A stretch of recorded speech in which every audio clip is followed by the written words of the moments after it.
Oke, selamat siang teman-teman. Assalamualaikum warahmatullahi wabarakatuh. Hari ini kita lagi ada di sebuah tempat wisata. Bukan berarti kita berwisata, tapi hari ini kita akan praktek satu materi yang sangat penting dalam fotografi, yaitu komposisi. Di samping saya sudah ada Pak Andri. Kita hari ini akan kolaborasi bagaimana memotret, mempraktekkan komposisi, dan memahami apa itu komposisi dalam fotografi. Kenapa perlu belajar komposisi? Karena ini adalah salah satu elemen yang sangat penting dalam fotografi setelah kita belajar exposure. Pak Andri mungkin menambahkan apa itu komposisi dalam fotografi mungkin? Ya, salam jumpa dengan kami. Kita sekarang baru jalan-jalan sambil hunting. Betul. Jadi komposisi itu sangat penting sekali ya untuk di dalam fotografi ya. Karena tanpa komposisi maka akan sulit sekali kita atau bahkan tidak akan sampai pesan-pesan yang ingin kita sampaikan. Jadi pada intinya adalah komposisi itu bagaimana seni menata sebuah frame terhadap benda-benda yang ada di yang akan kita foto. Nah, ada banyak benda, ada garis, ada ruang, ada bidang, nah ada lengkung. Nah itulah nanti yang akan kita tata sedemikian rupa sehingga menghasilkan sebuah foto yang lebih menarik dan tentunya dalam rangka menyampaikan pesan yang ingin kita sampaikan. Oke. Nah, jadi di materi ini teman-teman ke depan sudah mulai belajar ya apa itu point of interest. Jadi sudah nggak bisa motret, mohon maaf, sembarangan yang nggak jelas objeknya itu siapa karena atau apa ya, karena di sini kita sudah belajar apa itu menempatkan point of interest atau bagaimana kita menempatkan sebuah objek menjadi fokus utama dalam sebuah frame gitu. Jadi kita akan belajar hari ini beberapa teknik komposisi. Kalau teman-teman belajar atau baca kan banyak sekali teknik komposisi yang beririsan antara fotografi dengan desain grafis atau seni lukis mungkin ya. Tapi itu wajar karena memang ini bicara masalah seni dan bicara masalah visual. Dan hari ini kita akan praktek beberapa teknik komposisi dari Steve McCurry. Videonya nanti akan kita upload ya Pak Andri. Tapi hari ini kita akan tidak praktek semuanya, ada 9, tapi kita akan praktek beberapa yang memungkinkan untuk kita eksekusi hari ini gitu. Pak Andri, kita langsung hunting atau bagaimana? ya yuk kita bisa mulai hunting. Jadi hari ini Pak Andri pakai DSLR, saya pakai handphone. Handphonenya apa? Xiaomi. Pak Andri pakainya Canon. Jadi kita akan hunting, berkeliling mencari objek apa dari yang paling sederhana sampai dengan yang apa kita temukan di lapangan nanti. Gitu? Oke, tetap ikuti kita jalan-jalan sambil motret.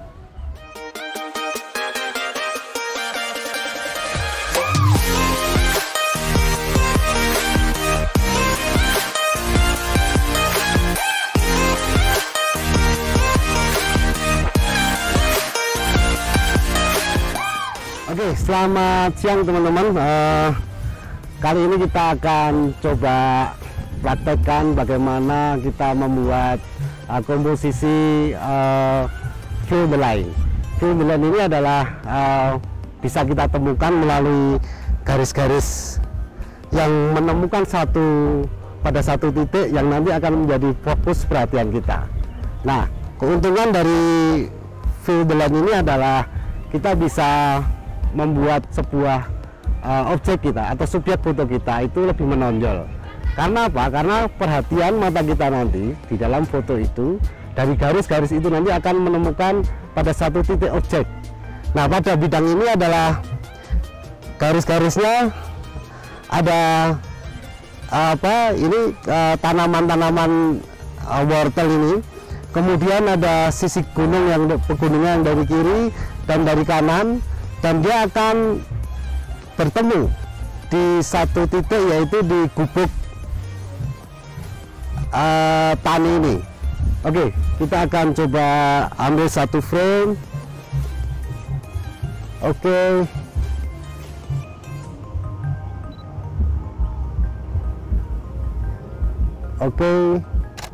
Nah, saya akan coba ambil beberapa dari atas dan dia dari agak high atau high level dan low angle ya.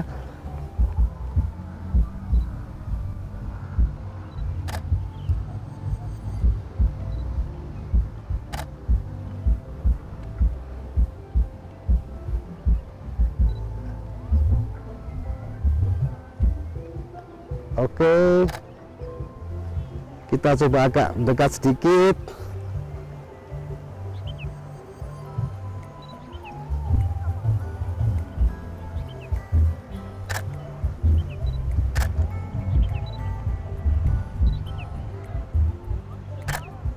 Oke, saya pikir itu. Jadi di dalam pengambilan foto ini usahakan kita mengambil dari beberapa angle ya. Sayang kalau satu objek kita hanya ambil satu angle saja. Kita sudah coba dari depan, kita akan agak ke samping kiri karena kita akan mengikuti arah cahaya yang dari kiri atas saya. Oke.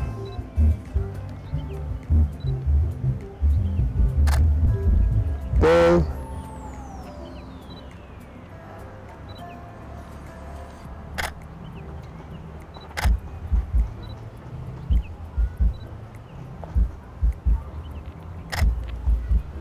Ya, saya pikir cukup untuk film lain. Untuk kali ini kita akan coba ke teknik komposisi yang lain. Oke, tadi habis kejar-kejaran mencari objek, ya beginilah seninya fotografi. Karena kita nggak tahu objek yang di depan kita itu apa. Jadi pentingnya belajar komposisi adalah sebenarnya mempunyai referensi di kepala kita tentang bagaimana menyajikan visual. Kalau sudah paham dengan referensi visual itu, akan lebih mudah untuk mengeksekusi kejadian yang ada di lapangan nanti. Tadi contohnya ada orang yang lewat di belakang tebing di sana ya, mungkin masih terlihat sangat kecil. Jadi diusahakan kita harus dapat fotonya itu dulu. Nah, tadi Pak Andri sudah menjelaskan tentang fill the line atau bagaimana garis itu istilahnya mendorong mata kita untuk fokus pada satu objek gubuk di sana tadi. Nah, saya saat ini akan mempraktekkan yang kedua tentang rule of third atau aturan sepertiga. Hal yang perlu dipahami dari aturan sepertiga sebelum mengeksekusi foto itu adalah setting HP. Karena kita sekarang pakai handphone, jadi Anda bisa, yang pertama kalau saya akan mematikan mode seluler saya dulu. Karena itu cukup mengganggu temperatur handphone, dan pada proses hunting kita nggak mau ketika lagi framing atau lagi mau eksekusi foto kok tiba-tiba ada pesan yang masuk, itu cukup mengganggu. Yang kedua, saya memaksimalkan kecerahan layar kita untuk melihat bagaimana subjek akan terekam di kanan kiri kita nanti. Kemudian saya menggunakan mode foto yang sudah semi otomatis bawaan dari handphone, jadi tidak saya otak-atik apa itu white balance-nya atau diafragmanya. Jadi saya benar-benar mau fokus di komposisi saat ini. Oke.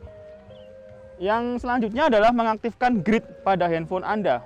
Kalau di beberapa kamera dia sudah muncul grid atau kotak-kotak ya yang membagi frame kita menjadi 9 bagian kecil. Nah, itu sangat membantu kita untuk meletakkan bagaimana subjek nanti akan berada dalam sebuah frame. Oke, teman-teman, kita akan coba praktek ya. Tadi beberapa sudah saya ambil fotonya lewat rule of third, tapi kita akan coba nih istilahnya nyetrit ya, street foto, atau kira-kira kita mau motret apa di sekitar sini nanti. Oke.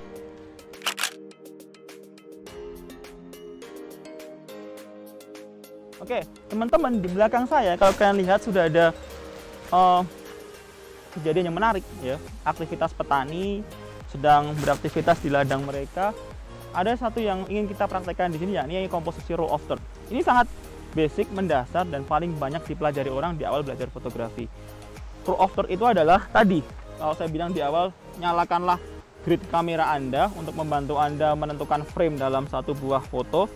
Kita akan mencoba mengeksekusi dengan dua objek yang beraktivitas di depan kita ini, di belakang saya, dengan teknik rule of third. Oke, kita coba ya.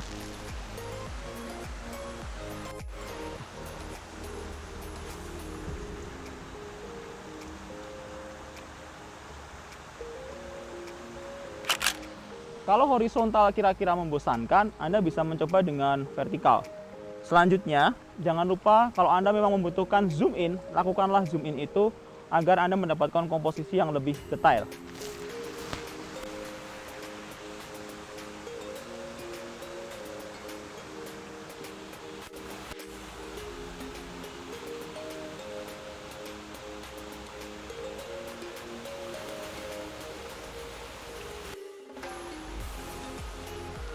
Oke, inti dari rule of third sebenarnya adalah kita mendapatkan pemandangan atau pandangan tentang ruang negatif yang banyak dalam satu frame. Ruang negatif itu apa? Ruang kosong. Jadi di sekitar kita ada ruang kosong, ladang daun bawang di sini ya misalkan, itu kita ibaratkan satu frame yang kosong. Jadi rule of third ini membantu menempatkan objek utama manusia dalam frame yang kosong tersebut agar tidak terasa membosankan atau ada istilah namanya dead center di situ yang perlu dihindari dalam beberapa kasus fotografi. Oke, terima kasih. Nanti kita akan sambil praktek teknik komposisi yang lain. Oke, jumpa lagi dengan saya. Kali ini kita akan mencoba salah satu teknik komposisi, yaitu repetisi. Repetisi itu bisa dikatakan pengulangan gitu. Jadi bagaimana kita bisa merespon objek yang subjek foto kita dengan berbagai, ini adalah bunga tapi saya nggak tahu ini bunga apa namanya. Biasanya mereka memang tumbuh di daerah dingin. Nah, di saat bunga-bunga ini kemudian nanti akan kita lihat banyak serangga yang pada membuahi. Nah, saya akan coba bunga-bunga yang berwarna kuning ini untuk menjadi sebuah komposisi repetisi dengan pengulangan warna dan satu point of interest itu sebagai kumbang sebagai point of interest. Nah, untuk itu karena ini anginnya cukup kencang, jadi kita mesti harus sabar kalau nunggu mereka hinggap di sebuah bunga, dan kesabaran ini akan kita cobakan ya. Oke, kita cari di mana ada. Oke, di situ saya muter, jangan sampai menginjak bunga karena ini adalah penghasilan mereka ya. Oke, ini saya dapatkan satu. Saya menggunakan speed tinggi 1000 dan ISO 400 karena cuacanya cukup mendung dan gerakan kumbang ini cukup tinggi. Saya akan coba sambil mendekat. Focusingnya saya set di eye servo sehingga dia itu mengikuti objek yang ada. Oke. Sebentar, ini ya mendekat lagi nih. Kayaknya dia senang di foto ini. Oke. Satu lagi ya. Semakin dekat. Kita tunggu.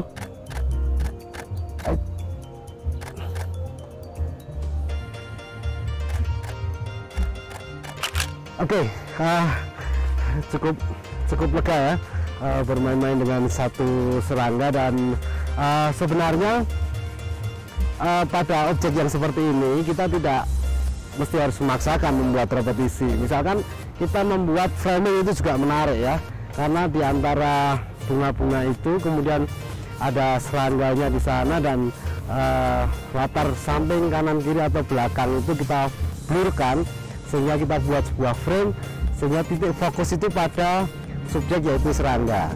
Atau juga kita bisa membuat deep of field, permainan deep of field sebagai evaluasi dari repetisi ataupun framing. Kira-kira itu yang untuk praktek kali ini. Kita coba ke teori atau komposisi yang lain.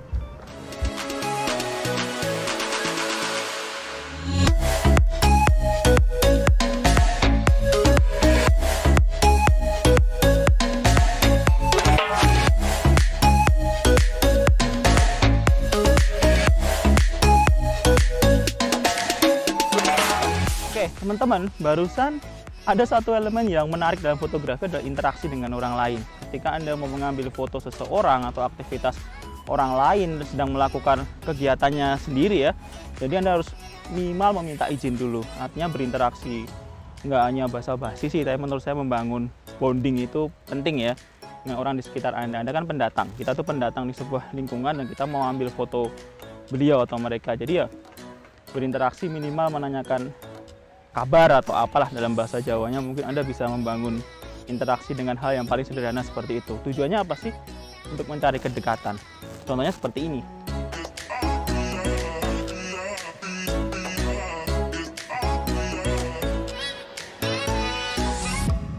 Nun sewu, pun foto nggih, Bu.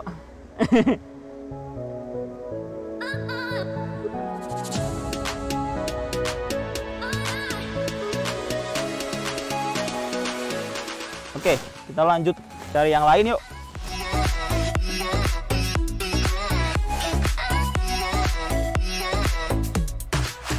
Oke, kita sudah pindah tempat dari tempat pertama ke Desa Ngelurah, desa atau Kampung Seribu Bunga, di mana kita menemukan satu hal yang menarik. Di depan saya ada apa ya namanya, bertumpuk-tumpuk pot bunga yang membentuk satu kontras yang menarik. Sekaligus kita akan praktek apa itu komposisi kontras. Kontras sebenarnya bisa Anda temukan di berbagai hal ya, artinya ada pertentangan warna di situ. Di sini saya melihat ada berbagai jenis warna, ada ungu, kuning, kemudian ada jingga, banyak sekali. Kita melihat antara warna yang mencolok dengan daun yang hijau, ini akan membentuk kontras atau warna yang menarik. Kita bisa eksekusi dengan cara apa? Kita bisa eksekusi dengan teknik fill the frame yang kita gabungkan dengan kontras warna ini. Anda bisa ngambil atau memotret dengan sedekat mungkin, memanfaatkan makro, itu pun juga bisa dilakukan. Dengan kamera HP Anda bisa mencoba vertikal dan horizontal.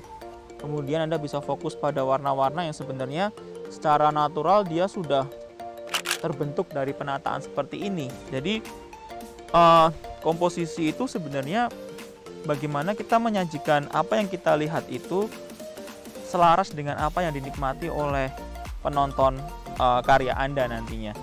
Oke, jadi itu singkat terkait bagaimana memotret kontras. Selanjutnya kita akan mencari objek lain untuk bisa praktek teknik komposisi yang selanjutnya. Oke, tetap ikuti kami di Bolang Fotografi.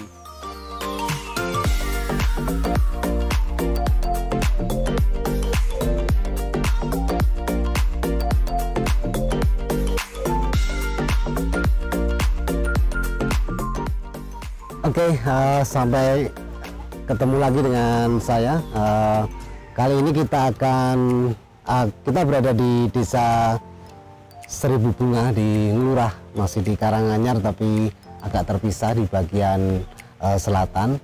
Kali ini kita akan mencoba mengeksplorasi tanaman-tanaman hias yang ada di sini dengan komposisi diagonal. Komposisi diagonal ini bermanfaat untuk membuat sebuah foto kita itu terlihat lebih dinamis. Nah, selain itu juga diagonal ini bisa diwujudkan dari berbagai hal ya. Jadi mulai dari garis yang diagonal atau lengkung, dan antara warna bunga ini dengan background yang warna hijau, bunga merah dan warna hijau ini juga nanti akan menjadi kontras, tapi saya akan fokus lebih ke diagonal. Kita akan coba satu bunga ini menarik. Saya akan coba memotret satu batang bunga dengan latar belakang dedaunan yang berwarna hijau.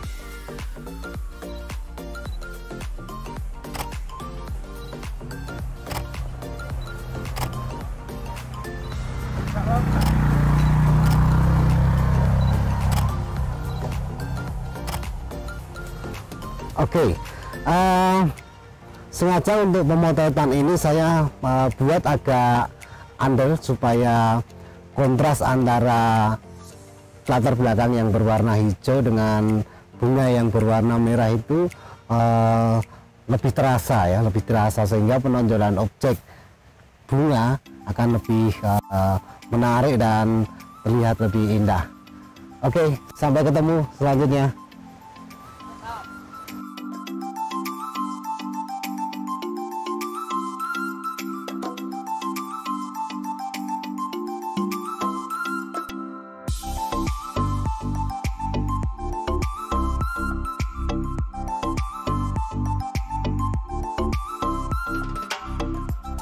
Kita sekarang di Pleseran.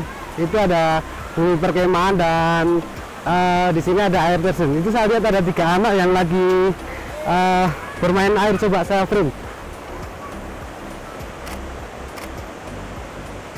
Oke. Airnya kayaknya dingin ini.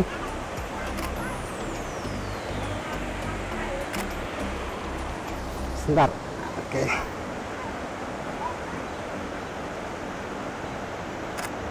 Oke, jadi untuk mendapatkan foto framing ini sebenarnya kita bisa memanfaatkan elemen-elemen yang ada di sekitar kita. Sini ada ban, kemudian di sana ada anak-anak, ini bisa kita manfaatkan untuk framing ataupun pohon-pohon. Nah, framing ini tujuannya untuk membuat penonjolan objek atau point of interest dari subjek foto kita, sehingga bagi mata yang melihat nanti langsung akan tertuju pada objek foto kita. Oke, coba kita tunggu sebentar, kayaknya mereka kecapean mainan. Oke.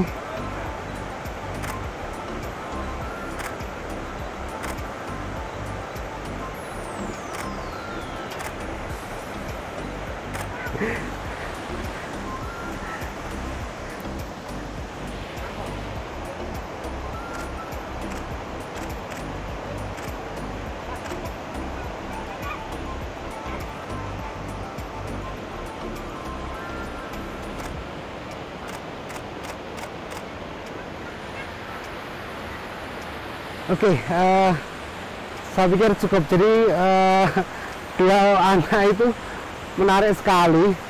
Posisinya dia sedang kecapean.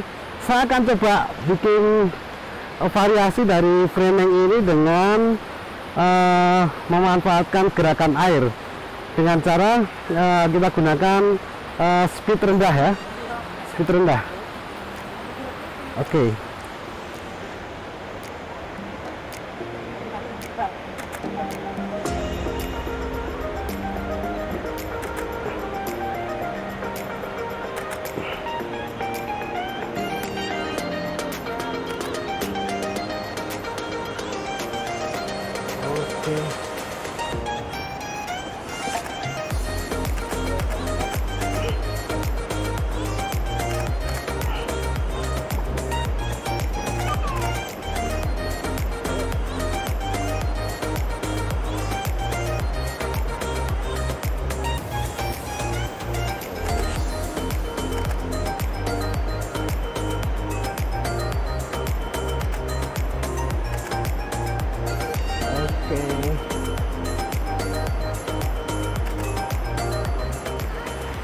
Oke, saya pikir cukup untuk framing kali ini.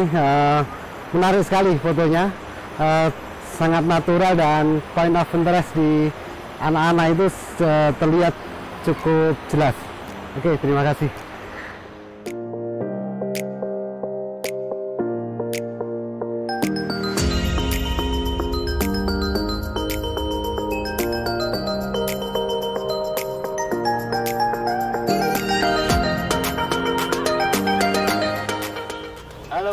Selamat sore, ini sudah jam 4. Dari kita tadi mulai jam berapa ya? Jam 12-an 12 ya, setelah 4 jam untuk mengulas sekitar 9 lebih komposisi yang kita sudah buat seharian ini. Jadi teman-teman tadi perjalanannya luar biasa ya Pak Andri. Ya. Jadi kita bawa perkebunan, terus pindah ke desa wisata, sampai kemudian pada akhirnya kita berhenti di lurah ini. Ya. Dan pengalaman yang sangat luar biasa. Tadi saya cerita sama Pak Andri ini hunting setelah sekian lama merasakan kebahagiaan saat hunting, saat nginget pertama kali dulu belajar fotografi, sampai sekarang luar biasa sekali praktek komposisi ini. Jadi teman-teman nanti bisa belajar atau mengambil beberapa pelajaran dari apa yang sudah kita lakukan tadi. Pak Andri, bagaimana kesannya tadi? Ya. Ternyata menyenangkan ketika kita hunting, mengulang hunting tanpa beban. Betul, tanpa dikejar deadline. Tanpa dikejar deadline. Nah, dari perjalanan seperti yang disampaikan Pak Sidik tadi, banyak hal ya yang bisa kita temui dan kita jadikan objek foto ya. Betul. Meskipun bukan peristiwa yang dahsyat gitu, tapi ternyata objek-objek yang kita temui itu bisa kita buat dengan lebih menarik dengan menggunakan teknik komposisi ya. Betul. Teknik komposisi melalui bidang-bidang yang kita temui, kita manfaatkan untuk menyusun sebuah komposisi. Nah, kira-kira kalau Pak Sidik, Iya. bagian mana yang paling menarik? Yang bagian paling menarik adalah ketika kita sebenarnya bingung mau motret apa, Pak. Itu luar biasa. Jadi di mana fotografer itu kan harus apa ya? Saya itu pernah dengar komposisi yang paling baik itu adalah ketika kita menggerakkan kaki. Ya. Kita harus mendekat ke objeknya. Tadi Pak Andri mungkin jalan-jalan sampai nyari frame itu kayak apa sih? Hingga kita menemukan objek itu ditata ke frame-nya seperti itu. Jadi ini sesuatu yang menarik. Ketika kita bingung itu, yang bekerja di otak saya itu pertama kali adalah mencoba merecall kembali ya, ingatan dulu pernah motret apa, pernah lihat fotonya orang siapa ya, kita bisa mereplikasi itu cukup membantu itu. Tadi Pak Andri saya lihat paling senang ketika framing ya Pak Andri. Ya, karena objek manusia itu selalu menarik ya. Betul. Apalagi anak-anak, orang tua gitu natural. ya. Nah, itu yang human interest itu sangat menarik dan ternyata di bumi perkemahan Plesiran ini cukup nyaman ya. Betul. Untuk mereka bermain sehingga terlihat cukup natural mereka dalam bermain dan kita bidik-bidik saja gitu. Nah, pesan saya Pak Sidik, jadi untuk teman-teman yang pertama adalah kita perlu ketika kita memotret itu jangan terburu-buru dan jangan memutuskan bahwa ini jelek ini bagus. Satu ya. Kemudian yang kedua, kita coba eksplorasi ya. Nah, itu. Kita coba eksplorasi objek kita dengan berbagai sudut pandang, dengan berbagai komposisi, mana yang tepat. Nah, ya. Motret nggak cukup satu frame selesai ya Pak? Ya. Betul. Jadi kita harus coba beberapa angle, beberapa exposure, juga beberapa komposisi, supaya apa? Supaya pesan yang kita ingin sampaikan atau ide kita yang kita tuangkan ke dalam foto itu orang bisa paham gitu dan sampai. Dan komposisi itu mempermudah penonton untuk memahami ide kita, teman-teman. Betul ya, jadi, sekali. Betul. Jadi tadi Pak Andri saya garis bawahi eksplorasi, karena objek itu nggak datang lewat di depan kita langsung jadi ya, enggak ya. Jadi teman-teman perlu jalan gitu. Jadi fotografer yang males jalan itu ya dipertanyakan bagaimana kemudian niatnya untuk memotret. Jadi ya, harus jalan. Ya, ternyata dari pengalaman ini tadi ya. Jadi hampir objek yang kita ambil itu adalah objek statis ya. Betul. Objek statis. Nah, bagaimana kita mendapatkannya ya kita eksplor, kita berjalan, kita mencari gitu. Jadi kita mencari tidak duduk-duduk. Tapi ternyata menarik juga jalan-jalan itu. Artinya apalagi di sini udaranya cukup segar gitu. Cukup sepi untuk berlama-lama menikmati sebuah subjek foto kita. Betul. Kita eksplor bagaimana baiknya. Ya, gitu. dan nggak perlu keburu-buru ya teman-teman. Kalau objeknya statis nggak kemana-mana, Anda bisa mengeksplor bebas. Tadi ketika kita nemu human interest anak-anak tadi ya Pak, kita harus berpikir. Ketika motret tadi udah nggak mikirin exposure teman-teman. Semua udah di luar kepala ini ya, bagaimana visual ini menarik ini, dan komposisi itu berperan di situ. Jadi kalau sudah belajar komposisi, artinya teman-teman sudah itu ya Pak, exposure sudah dikuasai, hingga kemudian berkreasi dengan komposisi apa yang kemudian menarik. Mungkin ada pesan untuk teman-teman Pak Andri untuk menutup. Oke, jadi yang tadi kalau bagaimana mendapatkan foto sudah disampaikan. Nah, yang pertama, yang kedua adalah berkaitan dengan ide ya. Artinya apa? Artinya kita mencoba seperti yang disampaikan Pak Sidik tadi, merecall apa sih yang pernah kita lihat, apa yang pernah kita baca, imajinasi kita mainkan ketika kita melihat sebuah objek, sehingga objek yang sederhana itu menjadi sebuah objek atau foto yang luar biasa. Dan dengan sentuhan komposisi yang tepat tentunya, maka foto itu akan terlihat lebih indah. Dia memiliki nilai tersendiri ya, betul, nilai selain pesan yang mau disampaikan. Kira-kira itu Pak Sidik. Jadi kalau dari saya sih tadi beberapa sudah ya dari saya dan Pak Andri. Sekaligus menutup sesi hari ini, teman-teman jangan jangan terlalu khawatir dengan alat apa yang dipegang saat ini. Saya pakai handphone, nanti bisa dilihat hasilnya seperti apa. Pak Andri pakai saya nanti hasilnya seperti apa gitu. Nggak membandingkan, tapi berusaha memberi gambaran bahwasanya alat yang kita pegang itu kita bisa berkarya dengan itu gitu. Ya, man behind the gun. Man itu behind the gun. yang penting. Dan jangan lupa gerak ya, gerak, jangan mager, jangan malas, karena ya kaki ini diciptakan untuk melangkah. Gitu. Untuk mengeksplorasi sekitar kita. Fotografi kan seni menangkap visual dengan mata gitu. Jadi ya itulah tantangannya. Dan kita yakin ya Pak Andri, belajar pertama motret pasti nggak selalu dapat uang, itu wajar. Jadi ada perjalanannya, nanti makin kesini teman-teman pasti makin handal. Iya. Itu Pak Andri. Bahkan di perjalanan tadi kita sudah misalkan kita mendapatkan komposisi sepertiga bidang. Tapi di tengah perjalanan kita juga mendapatkan ternyata yang lebih bagus lagi. Mandek lagi. Nah, kita berhenti lagi. Karena menarik gitu.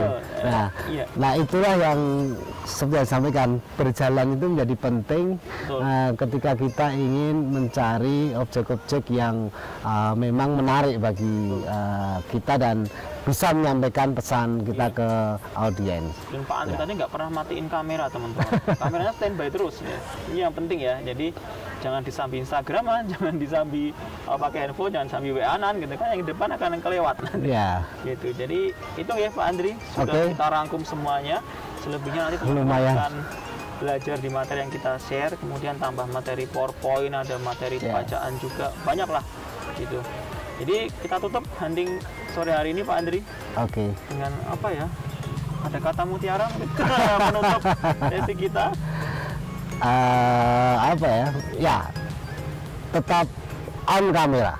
Tetap on kamera, tetap jalan gitu ya. Oke. Kita tos dulu Pak Andri. Sip. Matur nuwun. Sampai ketemu di sesi kesempatan berikutnya. Untuk Mas Vega dan Mas Rizky. Salam damai. Salam fotografi.